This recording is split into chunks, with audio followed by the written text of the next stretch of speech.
Hello everyone, if you're trying to play Forza Horizon 6 and you keep getting this error, an error code while starting your game with the error code 0x800711c7, then you have come to the right place, because in this video I'm going to show you how to fix this error on Forza Horizon 6 easily. So this error has a very easy solution. The solution is you're just going to have to turn off Smart App Control on your computer.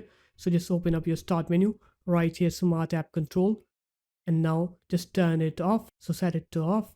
After that, now what you're going to do is you're going to open up your game's platform, which is Steam for me. You're going to right click on Forza Horizon 6, click Properties, go into Install Files, and then click Verify Integrity of Game Files here. Once you click onto that, now when you go on and try to play Forza Horizon 6, you'll see that your game will now work. You will not face that game crash error anymore. So there it is guys, that's how easy it was. If you guys found this video helpful, make sure to leave a like, comment and subscribe to the channel, and I'll see you in my next video. Peace.